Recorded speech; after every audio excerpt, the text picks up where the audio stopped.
Jordan, tell me love is tight. Oh, dude, How tight is love? should be tight. Hi, my name is Jordan Karst. 28, I'm out of Las Vegas, Nevada. I have no idea what you want me to say. That's all right. You're good. You're good. First big question. What got you into sumo? Oh man, that's easy. Honestly, at this point, it's kind of a fun story to say. For the last couple of years, I've been the wrestling coach at UNLV, University of Nevada, Las Vegas, and you guys had your 2021 North American Championships at UNLV.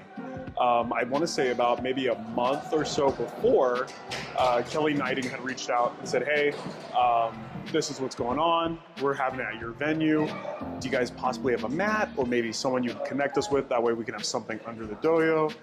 And from there, we're like, yeah, dude, let's help you out. No problem. And then they said, hey, we also got open spots. Do you want to compete? Now, I told the rest of my team and crickets, they don't like it. They don't like Greco-Roman wrestling either. They're all scared of upper body stuff. But our coach is like, man, someone's got to do it. And I was like, well, yeah, okay. Yeah, I'll do it. I was a little wary about it because, I mean, all I know, I've told so many people, all I know about sumo before that point was Austin Powers 3. And I felt so bad. I was like, do I want to wear that? Our head coach is like, you wear a singlet. I'm like, yeah, that's a fair point. Okay, all right, we'll do it. And then from there, we went to the tournament. I qualified for the World Games, and then I've just been kind of doing sumo ever since. How did it feel to go in blind? Like, you didn't really have any practice before, right? Not too much. No. Like, to go in blind and then automatically be able to represent the United States in a different sport. How did that feel? Exciting and terrifying at the same time. It was, man, super frustrating because you're learning all the rules on the fly. I want to say there were a couple times where I almost lost just because I didn't know what I was doing. Right. Like touching the top of my foot, other stuff like that. And that made it a little bit more nerve-wracking than it should have been because I just wanted to go and have a fun time. Right. And then once I qualified, I was like, oh, okay, we need to go learn, we need to get serious. So it was really all that excitement. And then as soon as I knew I was qualifying, kind of switched it to more of like a, hey, we have an obligation now. Let's go train. Let's go learn. Get ready. You got to go represent. You got to represent. Let's do it. And just happy to do it. It was great. What does your friends and family think about you being a sumo wrestler? And not only a sumo wrestler, one of the best in the United States of America. So good that you're representing the United States multiple times. Yeah. Wow. Yeah, I gotta keep that in mind. Jeez. Yeah. Well, to be honest, my parents were pretty taken aback. I grew up playing football and nothing else. When I started regular wrestling, my parents even then were like, when did you start regular wrestling? high school. High school? What year? Freshman. Freshman? Yeah. Oh, okay. So kind of late. Yeah, super late. And so. And you went collegiate, right? Mm-hmm. So pretty late, and then going collegiate is pretty amazing. Mm-hmm.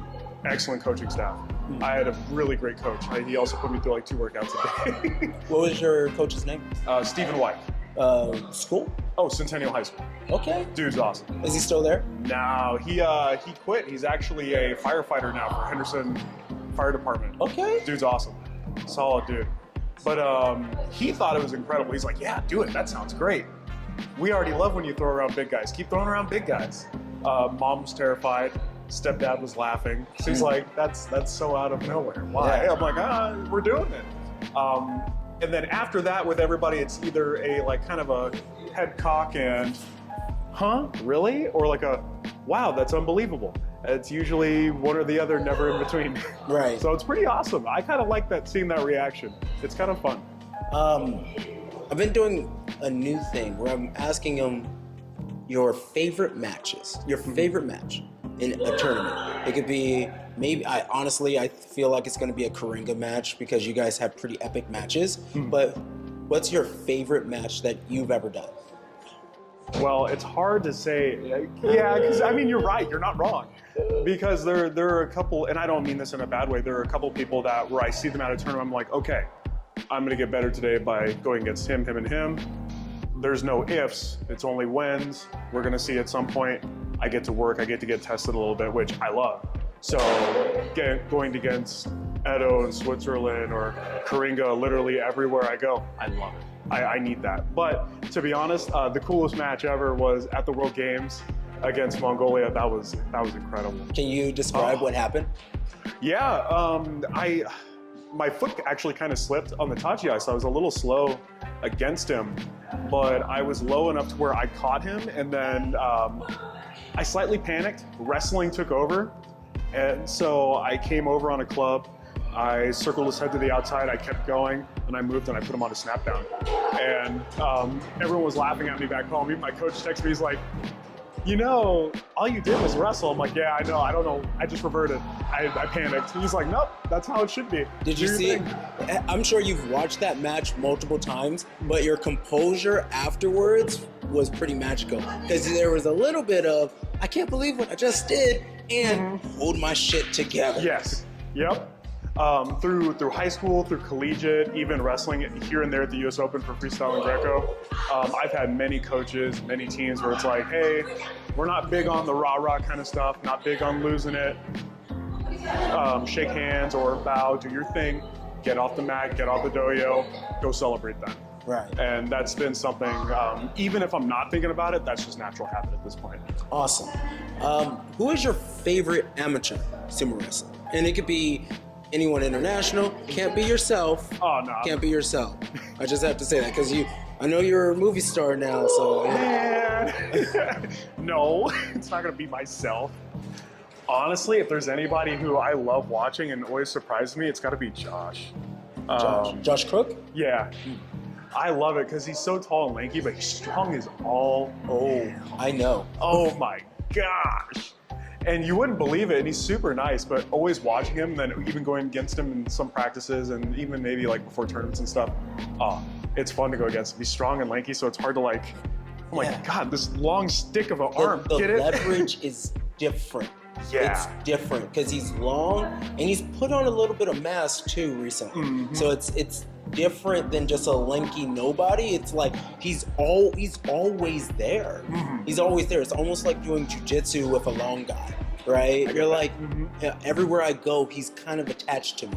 But it's sumo, so it feels like it shouldn't be that way. Yeah, and it's hard because like my idea on how my sumo should work and how sumo should be for me is still like really adapting and evolving and stuff.